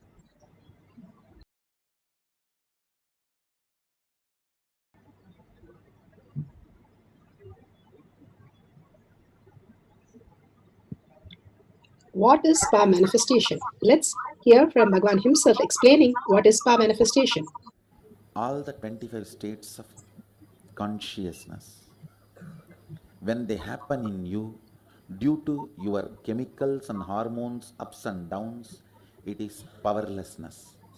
When it happens in you, out of your free will and consciousness, it is powerfulness. That's all. When you fall into sleep, it is powerlessness. When you enter into sleep, it is powerfulness. When you fall into dream, it is powerlessness. When you decide to dream, it is powerfulness. So I've added the ultimate powerfulness, Turyatita, in your whole being and doing, manifest all the powers. Understand, power manifestation is nothing but cognitive shift. It is not work. It is cognitive shift. Understand? It is just cognitive shift. It's not work. Work is a 4-letter word. Power manifestation is cognitive shift. Playing life. Playing with being alive. Static matter, dynamic activity, strategic existence. All these three has no boundary. You are one with it. You are alive in everything. Everything listens to you. Everything decides as you want. Power manifestation is cognitive shift, raising your frequency, not work. Beautifully, Bhagavan gives us the powerful cognition on what is power manifestation, which is a cognitive shift and not anything else. When we have the cognitive shift, we will simply understand the higher science and higher reality. And when Bhagavan himself says that, we simply experience that when we have the deep integrity with Bhagavan himself. The science of power manifestation. The science of power manifestation is authentic, time-tested, scientific and foolproof. The Shastra Pramana, the evidences from the Shastras, the eternal unchangeable truth revealed in the source scriptures, the Apta Pramana, experience and results of the Aptas, the authority of Hinduism. The Aptas are the Rishis, Munis, Ganas, Nayanamas, Alvars, Siddhas. All of them manifested all the powers of Paramashiva, and which is scientific, time-tested and foolproof. The Atma Pramana, account of His Divine Holiness, Bhagavan Nithyananda Paramashivam, this millennium's avatars, experience of power manifestation. Bhagavan has beautifully played all the Leela to get us to understand that power manifestation is the very way we need to exist, manifesting our reality. Shakshi Pramana, experience of the millions of disciple devotees, followers all around the world manifesting the powers of Paramashiva. Bhagavan has beautifully said, whoever comes to the Kailash courtyard, I myself will manifest all the auspiciousness and abundance and healing for them. And beautifully, Bhagavan has blessed us and initiated us into the power manifestation. The Pratyaksha Pramana, the scientific study measuring the effect of being in the enlightened state. Bhagavan has beautifully given us the Pramanas to understand the science of power manifestation. The Shastra Pramana are the eternal unchangeable truth revealed in the source scriptures, the Vedas and the Agamas. This is from Vijnana Bhairava Tantra. Vijnana, consciousness, Bhairava, one who experiences consciousness beyond the mind. Tantra is the method you experience consciousness beyond the mind. Sutra 54, Dharana 31. Dharana 31. Cognize deeply that from the subtle to the subtlest constitutive principle. Vijnana Bhairava Tantra. Layam dhyatvante vyajyate para. Done by repeatedly attesting what is happening inside us and then suffering from it. Let's listen to Bhagavan Shastra Pramana. Swadehe jagato vapi sukshma sukshmatarani cha tattvani yani nilayam dhyatvante vyajyate para. Beautifully, Bhagavan says, cognize deeply from the subtle to the subtlest constitute principle of your whole body or the whole universe simultaneously consist of the essential reality. They are being absorbed in the source cause, Paramashiva. By the experience of such restful awareness, one becomes complete from all thoughts and the ultimate universe, divine power, Para Devi, Adi Shakti is revealed and the supreme power manifestation happens. Bhagavan Paramashiva beautifully gives us the ultimate truth, how we exist, as how in the microcosm, the trillions of cells that function in your body. And even in that, 46% is your body cells and the rest of them are the parasites and bacteria and all that which is in the system, which is manifesting as your reality. When we start having the probacteria, the good bacteria which manifest the ultimate reality, which becomes the conscious space, which lets you to reflect the consciousness in your system. Simply you manifest all the space and powers of Paramashiva. When you're caught up with all the incompletion, the detox that we need to do to take the toxin out of the body, we understand the reality only then. Otherwise, we are in compulsive, obsessive, compulsive, reactionary space, which the bacteria and all the parasites which are sitting in their system, it is only an obsessive compulsive pattern. Bhagavan says it is nothing to do with you. The parasites are not you. Even as science, the parasites are sitting inside you, but they are not you. You are much beyond that. And you are consciousness. When detox happens, when Bhagavan says you eat, your body eats your own cells, simply all these gets redundant and irrelevant. They become powerless, and the lower three chakras will not affect your decisions. And that will happen only when you're ferocious. The lower three chakras, Muladhara, Swadhisthana, and Manipuraha, all the parasites which are sitting there, which runs your system and creates the chaos, will not be in effect when you detox the body, when you align to the yoga and all the detox that Bhagavan has beautifully given, the Haritaki, Neem juice, Panchakriya, and Trineta Kumbhaka. All these detoxing that Bhagavan has given, if we follow meticulously, that is Vairagya. Following Guru's words in action. In every action that we are, we hold the space Paramashiva, and hold that space, Paramashiva will manifest the correct reality, exactly what I want. And holding that as our ultimate consciousness, we will understand the higher science, how we exist. And more knowing how we exist, we can manifest more powers of Paramashiva.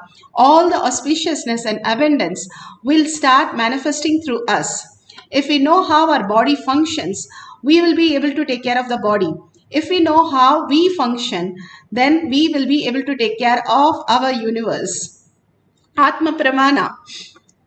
This is from Srimad Bhagavatam, Canto 8, Chapter 19. Atma Pramana are the experience of the great Rishis, Munis, Ganas, Nayanamas, Alvar, Siddhas.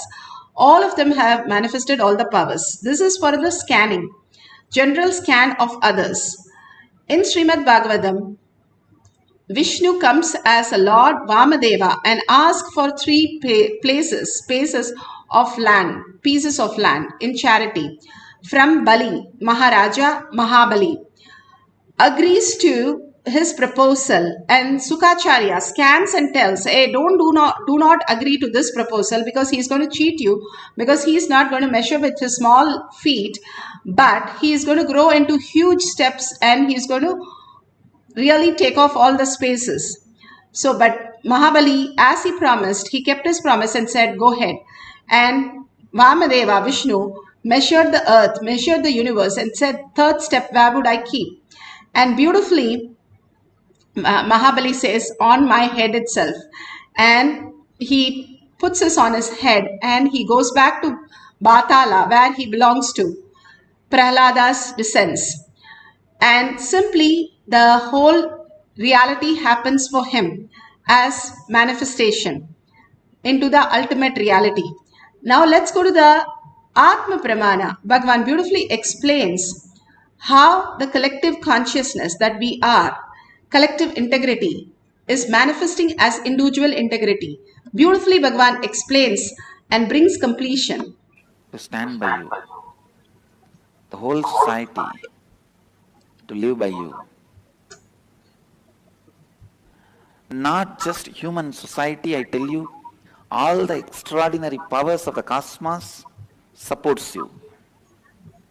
People ask, how to see if we are authentically feeling responsibility? How do we differentiate that with inauthenticity and laziness of just feeling and not doing? Listen.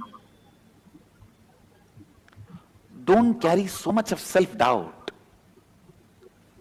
Even if you start with inauthentic, lazy, only feeling responsible but not doing anything, that feeling cannot go as a dead idea in your brain. Any feeling, any thought will not be dead.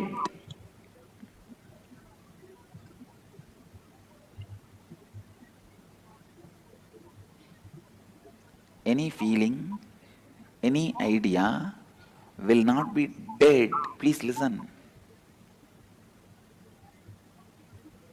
Even for the sake of faking, if you just every day tell, I'll be integrated, I'll be integrated, I'll be integrated, I declare from this moment completion, I declare I'll be in integrity from today.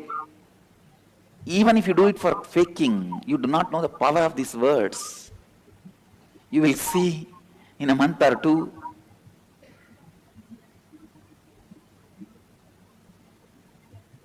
the whole, ध्यान से सुनिए, the whole, because there will be 200 fellows competing, all of them will have 500, 600. Even if you get 10,000, you will be winning sometime. Less than 10% of the vote, you will be a winner. Because the votes are completely divided. 100 fellows standing in the election. Each one of them will be having 2,000, 3,000, 4,000, 5,000.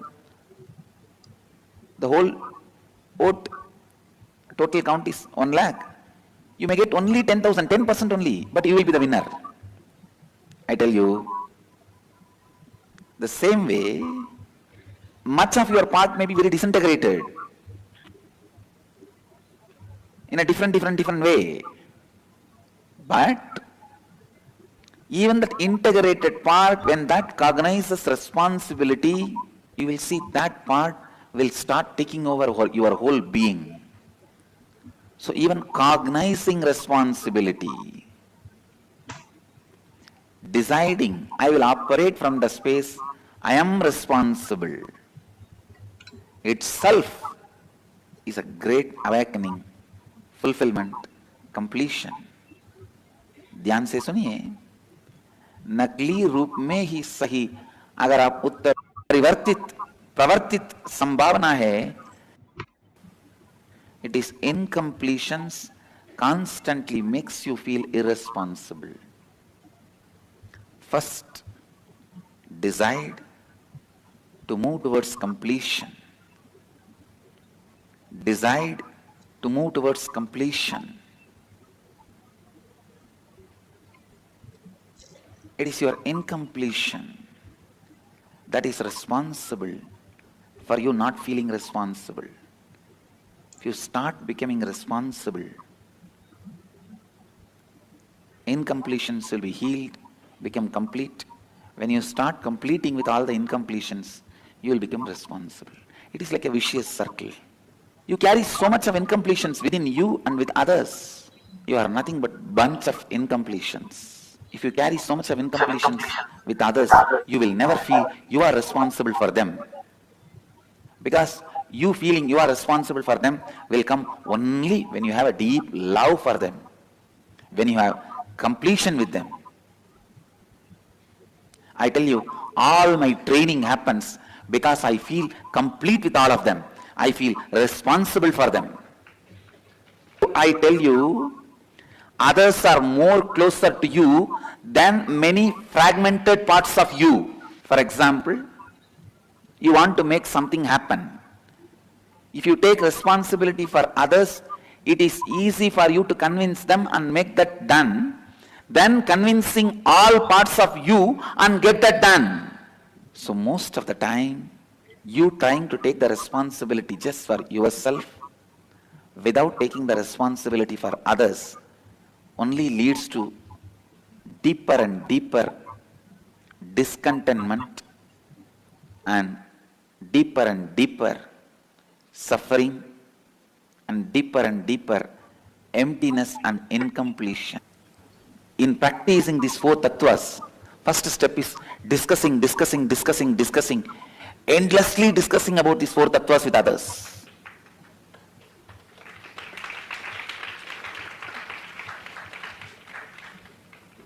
Yes, reduction in the speech will come when the reduction in the thought happens. But the reduction in the thought will come only after the integrity is practiced. Integrity will be practiced only after you start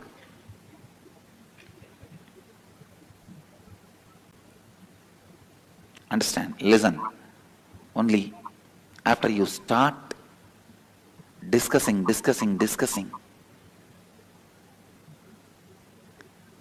continuously discuss with others about these four tattvas, it will become reality in you.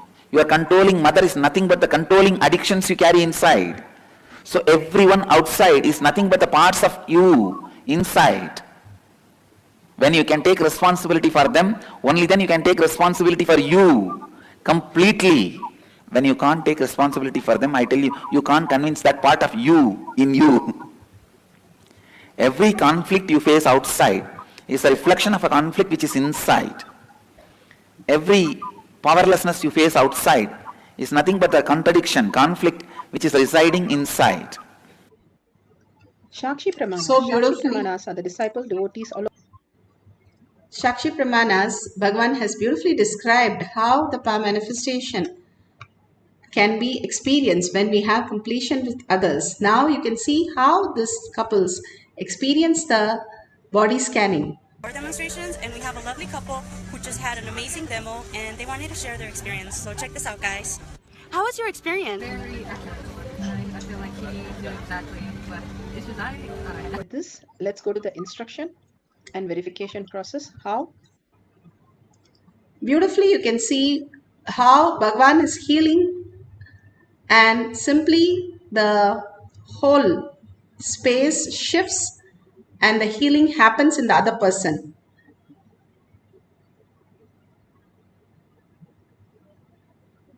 They're measuring how the healing is being tested and what happens in actually the brain.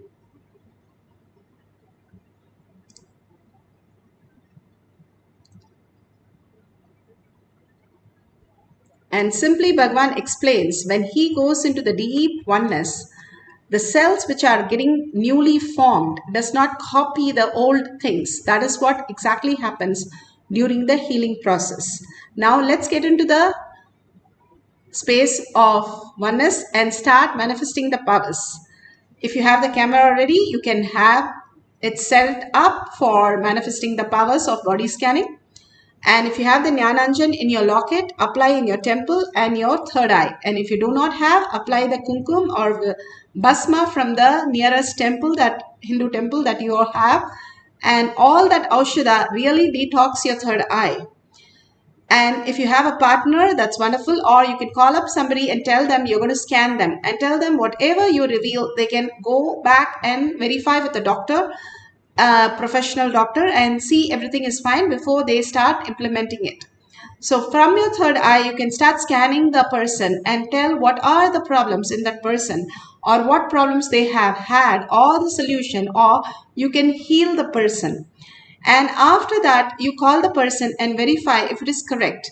Before that, you should not know anything about the person. If you already know, do not scan that part, scan something else in that person, or do some healing. That is okay if you already know the person also and you know the problems. You can start healing the person for that problem.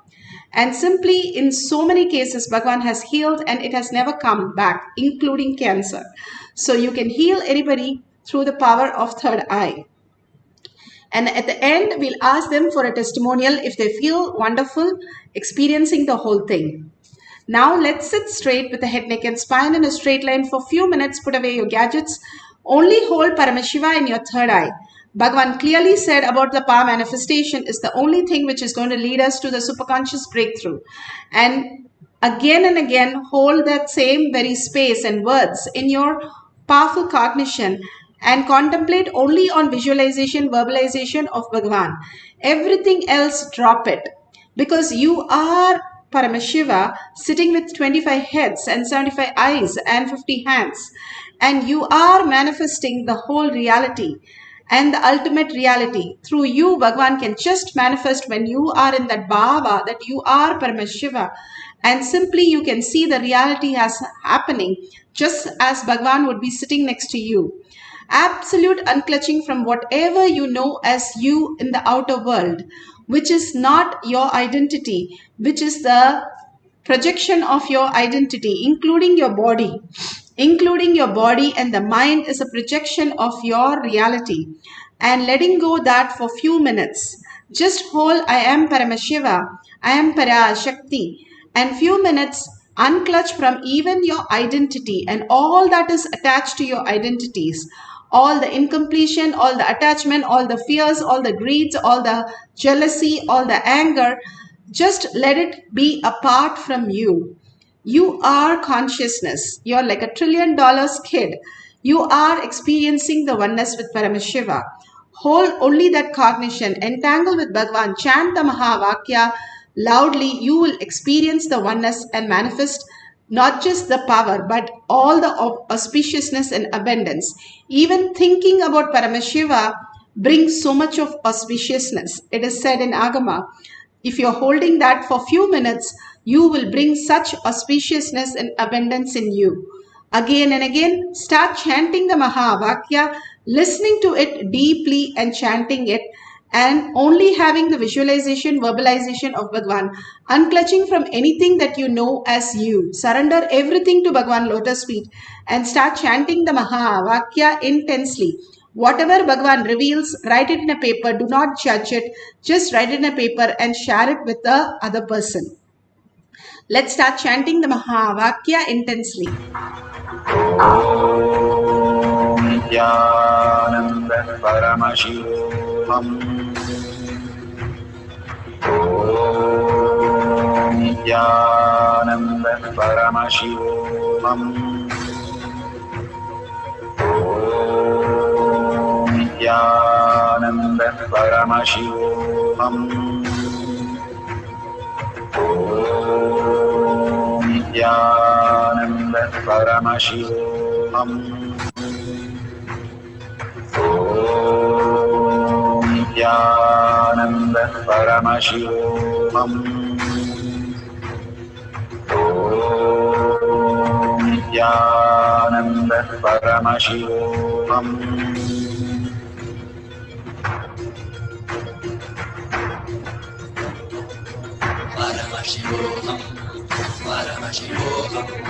Let Paramashiva's third eye manifest in all our third eyes. Let the Amrita pour, let the Varni open up, manifest in all of us.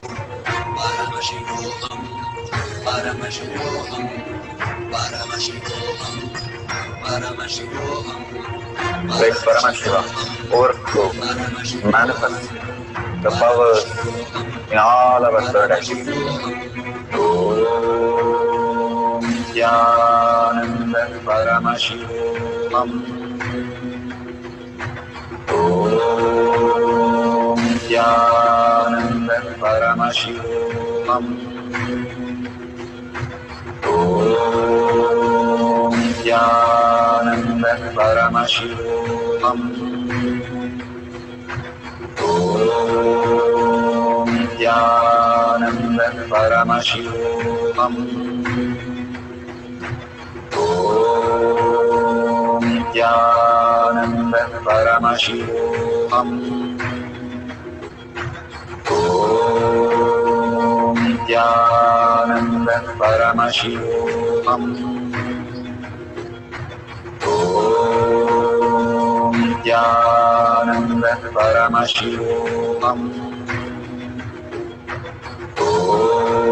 Om Nithyananda Paramashivoham. Om Nithyananda Paramashivoham. Om Nithyananda Paramashivoham. Om Nithyananda Paramashivoham.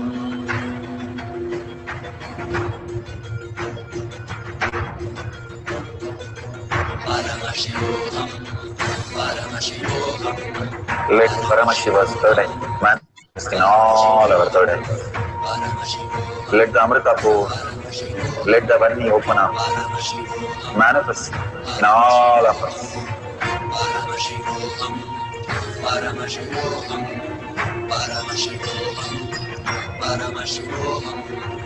Let Paramashiva overflow, manifest the powers in all our third eyes.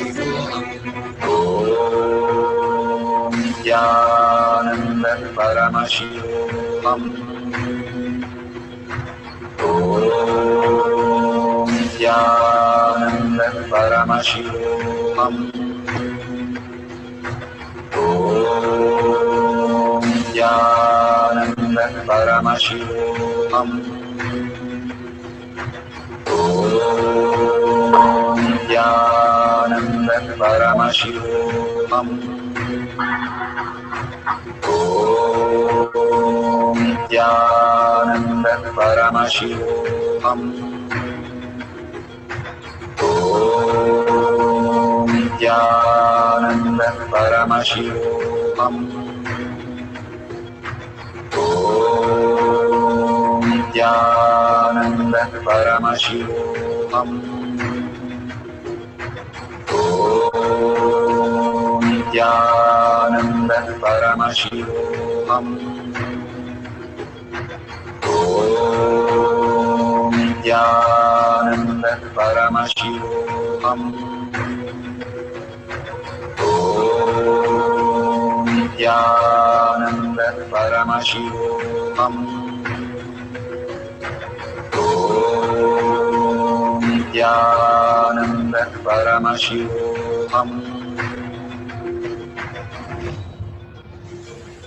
Om Nithyananda Paramashivoham. Om Nithyananda Paramashivoham. Om Nithyananda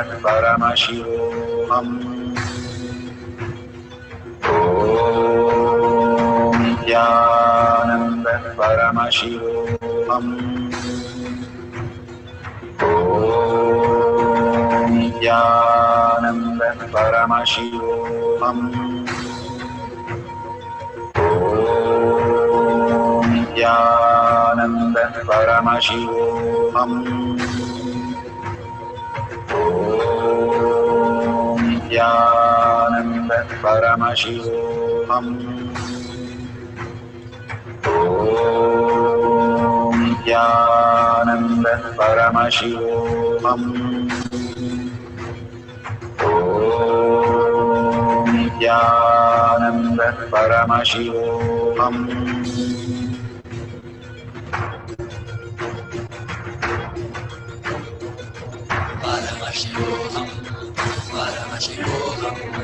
Let Paramashiva's third eye manifest in all our third eyes. Let the Amrita pour, let the Varni open up.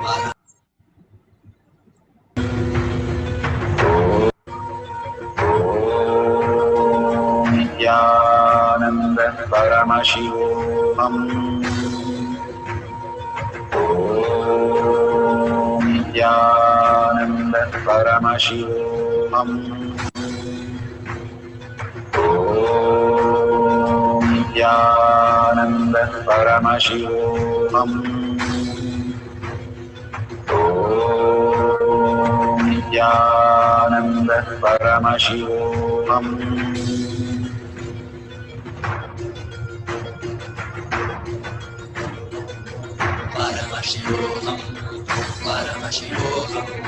Let Paramashiva's third eye manifest in all our third eyes. Let the Amrita pour, let the Varni open up, manifest in all of us.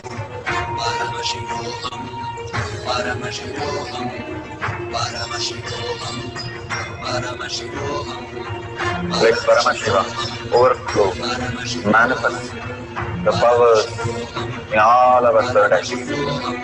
Om Nithyananda Paramashivoham. Om Nithyananda Paramashivoham. Om Nithyananda Paramashivoham. Om Nithyananda Paramashivoham. Om Nithyananda Paramashivoham. Om Nithyananda.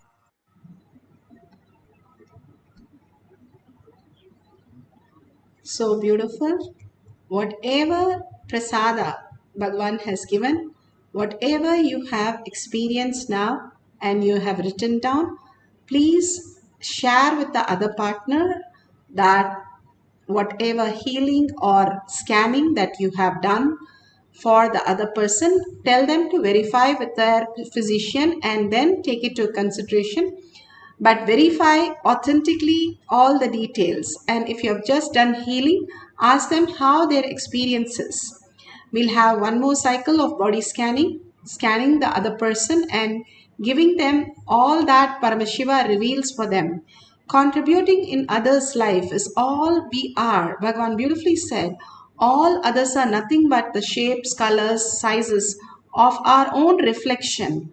And how we see in a mirror, if the mirror has so many small mirrors, we are seen in that so many mirrors as ourselves. Same way, each one of them, it's like photo mosaic. All of them are different forms of ourself as our reality. And simply we will understand the greater science once we understand that we are manifestation of the reality, and completely all that exists is a manifestation of Paramashiva, and everything that happens is a manifestation of Parashakti. And simply we experience that oneness, we also start understanding the higher science, higher reality, waking into that state, the quantum space, how we exist as a subtle and subtlest things. We can start manifesting more and more the quantum space, quantum reality, and entangle in the beautiful quantum entanglement to understand the science. Bhagavan is making it very easy for each of us to just do a power manifestation and make us experience that quantum space, the Paramashiva space in each of us as our reality. So let's start chanting the Mahavakya. Let's sit straight. We'll have one more cycle of body scanning. Tell the same person or a different person how you're going to scan them for their problems and how the healing will simply happen. When somebody asks Bhagavan how the healing happens, he just says, you're constantly regenerating. When you're regenerating, you copy the mind, old patterns into that cell. So I stop that to happen by holding that Paramashiva space in you so that the old memories, the past is not carried over. When we entangle, have the quantum entangle, the same thing. When you are in deep meditation, chanting the Mahavakya, entangling with Bhagavan, you are not copying your past, but creating a new reality. That is why these meditations and these powerful cognition and power manifestation create so much of abundance and auspiciousness, clearing so many things in your life. Such a beautiful space and such a simple way Bhagavan has given all of us to experience the higher science, the superconscious space for each one of us. So let's sit straight and put away your gadgets and start chanting the Mahavakya deeply, and by deeply listening, intensely listening to the Mahavakya, holding only Paramashiva as your cognition, and everything other than that, surrender to Bhagavan's lotus feet. Any doubt, any questions, any clarification, everything surrender to Bhagavan's lotus feet. You will get the depth of the answer and simply manifest as your reality. How Bhagavan said, length, breadth and depth. Once you are in the depth, you become the being of Paramashiva and start understanding the higher science, higher reality. The length is information, the breadth is the love, and the depth is the deep cognition, which makes you understand the higher science, wakes you up into the time and space component where you become that oneness with Paramashiva. So let's start chanting the Mahavakya intensely to experience, write down everything. Nithyananda Paramashivoham. Om Nithyananda Paramashivoham. Om Nithyananda Paramashivoham. Om Nithyananda Paramashivoham. Om Nithyananda Paramashivoham.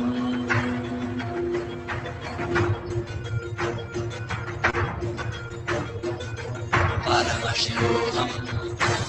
Let Paramashiva's third eye manifest in all our third eyes. Let the Amrita pour, let the Varni open up, manifest in all of us. Paramashivoham, Paramashivoham, Paramashivoham, Paramashivoham. Let Paramashiva overflow, manifest the powers in all our third eyes. Om Nithyananda Paramashivam. Om Nithyananda Paramashivam. Om Nithyananda Paramashivam. Om Nithyananda Paramashivoham. Om Nithyananda Paramashivoham. Om Nithyananda Paramashivoham. Om Nithyananda Paramashivoham. Om Nithyananda Paramashivoham. Om Nithyananda Paramashivoham. Om Nithyananda Paramashivoham. Om Nithyananda Paramashivoham. Om Nithyananda Paramashivoham. Om Nithyananda Paramashivoham. Om Nithyananda Paramashivoham. Om Nithyananda Paramashivoham.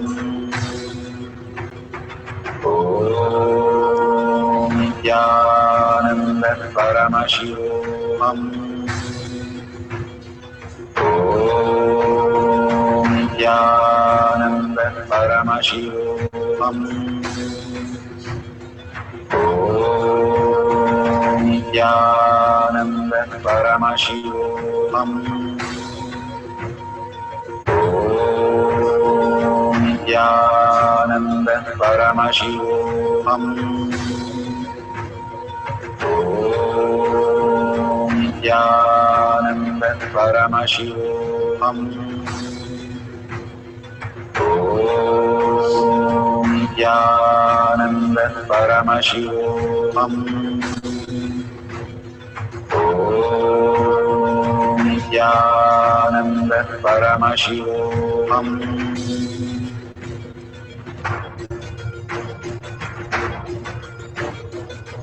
Paramashivoham, Paramashivoham. Let Paramashiva's third eye manifest in all our third eyes. Let the Amrita pour, let the Om Nithyananda Paramashivoham.